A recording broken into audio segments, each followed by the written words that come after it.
بسم اللہ الرحمن الرحیم۔ السلام علیکم۔ روزانہ واقعات سننے کے لیے اس چینل کو سبسکرائب کریں۔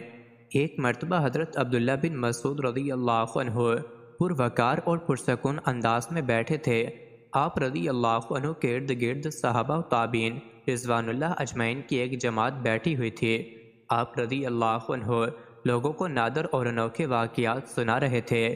اسی اثنا میں آپ رضی اللہ عنہ نے فرمایا، رسول اللہ صلی اللہ علیہ وسلم کے ایک صحابی رضی اللہ عنہ کے مدینہ کی کسی گلی میں ایک جن سے ملاقات ہو گئی۔ اس جن نے ان صحابی رضی اللہ عنہ کو کشتی کی دعوت دی۔ چنانچہ ان کی کشتی ہوئی تو ان صحابی رضی اللہ عنہ نے اس جن کو پچھاڑ دیا۔ وہ جن کہنے لگا کہ مجھے چھوڑ دو۔ صحابی رضی اللہ عنہ نے اس کو چھوڑ دیا۔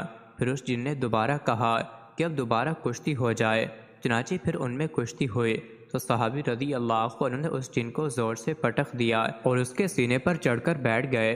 پھر ان صحابی رضی اللہ عنہ نے کہا کہ مجھے تم کمزور و لاغر جسم کے آدمی لگتے ہو، تیرے ہاتھ بھی کتے کے ہاتھوں جیسے ہیں، یا پھر تم کوئی جن ہو؟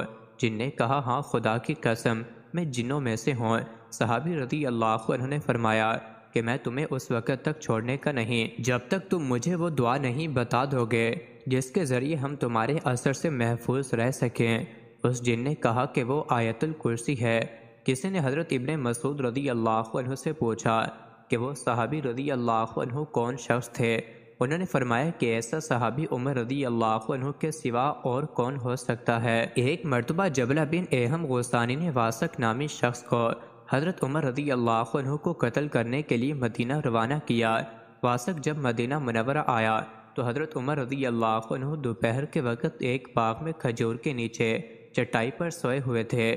جب واسق نے موقع پا کر آپ رضی اللہ عنہ کو شہید کرنے کا ارادہ کیا تو اس وقت ایک شیر نمودار ہوا اور حضرت عمر رضی اللہ عنہ کے گرد چکر لگانے لگا۔ خوف کی وجہ سے واسق کی چیخ نکل گئی، جس پر حضرت عمر رضی اللہ عنہ بیدار ہو گئے۔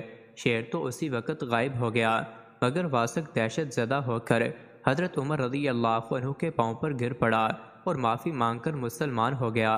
مزید ایسی ہی ویڈیوز کے لیے چینل کو ضرور سبسکرائب کریں۔